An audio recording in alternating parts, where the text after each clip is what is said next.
And let's have a nice, loud first time salute for my new friend, the mighty David Weiss.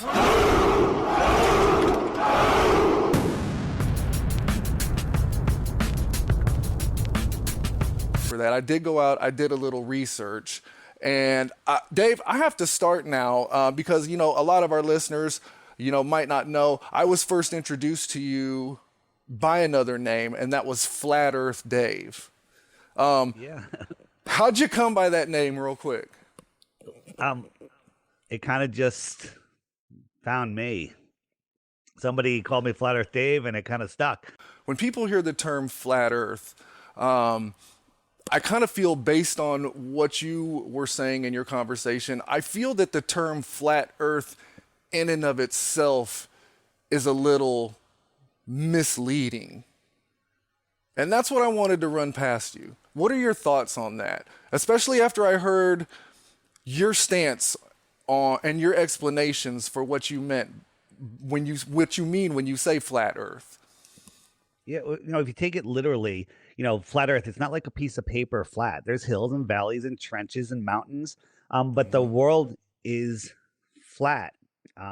The world, they say, is 70% water. I think there's a lot more water than that, but let's just say it's 70% water. Large bodies of water at rest lay flat, testably, scientifically, provably, measurably flat, and there is no curvature. So if we take the size of the earth that they tell us, there's a curvature formula for that. We can use that curvature formula and we can see too far. That's the thing that got me. When I started looking into flat earth, I didn't look into flat earth because, oh, cool, flat earth. I went in kicking and screaming. I didn't want to hear it. I banned people from our social media for even suggesting that I look into flat earth.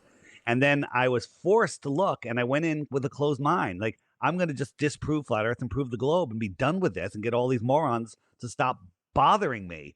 And for 2 weeks, I tried to find one proof of the globe. I'm so confident that there's no proof of the globe. I'm offering a Bitcoin to anybody that can give me one proof of the globe, just one, right? And so far, I haven't had to give away my Bitcoin. So once you look, you can't unsee it. But they've brainwashed us since before we can talk into globe mentality. Kids are Sesame Street. It's all about the globe. They have astronauts and rockets on there, and the yip yaps talking about the sun and the moon and the Mars and all of this stuff. It's all propaganda to control our minds. And the question is why? Why would they lie? The shape of the earth doesn't matter. It's the lie that matters.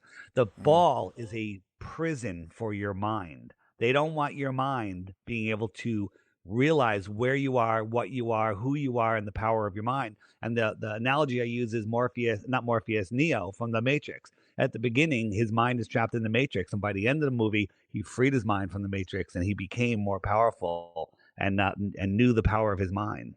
So that's why it matters. So you started your journey looking to disprove what you were hearing as far as the earth being flat.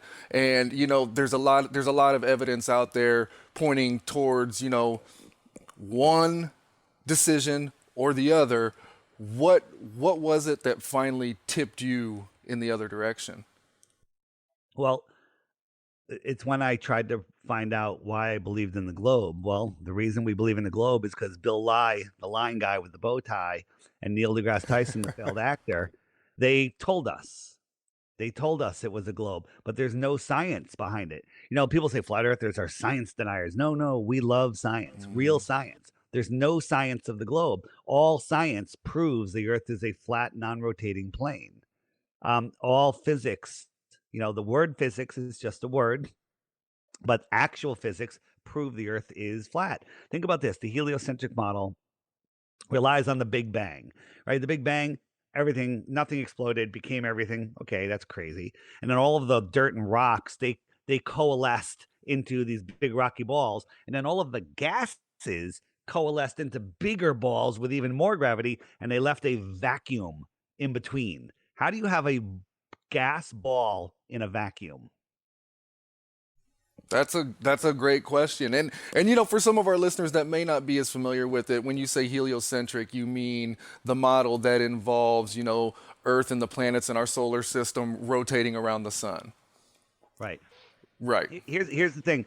People say, well, what about all the other planets? Are they flat? No, they're not planets. They used to be called wandering stars. They're lights in the sky within the Earth system. The Earth is not a pancake floating in space where you get to the edge and fall off. No, that the Earth is not a pancake with a Game of Thrones ice wall around it. That's a mind control case. Think of what a pond is. A pond is where water accumulates in the low spot in the land, and then the hills around the pond are the shoreline, where it's higher than the water, right? So the Right. world oceans are just, excuse me, a giant pond, a giant lake. So think about it. You have a giant lake, you have islands, which are all the continents that surround, that are in the lake. Water surrounds them, but the water itself, the edge of the lake, is surrounded by land that's just higher than the water surface. And that land is the highest land on Earth. It's called Antarctica. Antarctica is not a continent at the bottom of a ball. Antarctica is the shoreline that surrounds our lakes. Antarctica is likely bigger than all of the oceans and all of the continents combined, maybe hundreds of times bigger. We live in the Antarctic basin. We're not moving, and everything we see in the sky is rotating above us. Yeah, you mentioned Neil deGrasse Tyson earlier and being a failed actor. And, you know, I had a brief thought for a moment when you mentioned that. And I feel like anyone that's listened to a podcast or his podcast in particular kind of agrees with what I'm about to say. You know, when he answers some of those questions, some of those complicated questions, he fires off these really in-depth answers, and a lot of them, Dave, they sound like they're rehearsed and scripted. Like, I mean, it'd be really tough to give those answers on the spot. You know what I mean? So, Let me imitate Neil. Hey Neil, what is gravity? We don't know. We don't know what gravity is. We can describe it. We can make equations about it, but we don't know. And as a matter of fact, gravity needs 96% or some high 90 percentile of dark matter and dark energy to make it work. And it still doesn't work. They have problems with modeling gravity because gravity is a nonsensical, ridiculous G. It's their god. Without gravity, they don't have their heliocentric model, and gravity is literally a joke. It's a theory. I'm not saying it's a theory. They say it's a theory. And so gravity doesn't exist. There is a downward force, in my opinion, and that has to do with electricity and magnetism. And it's completely different than mass attracting mass. well, I'm glad you brought that up because, I was going to mention that, part of what I was talking about earlier when I mentioned the term flat Earth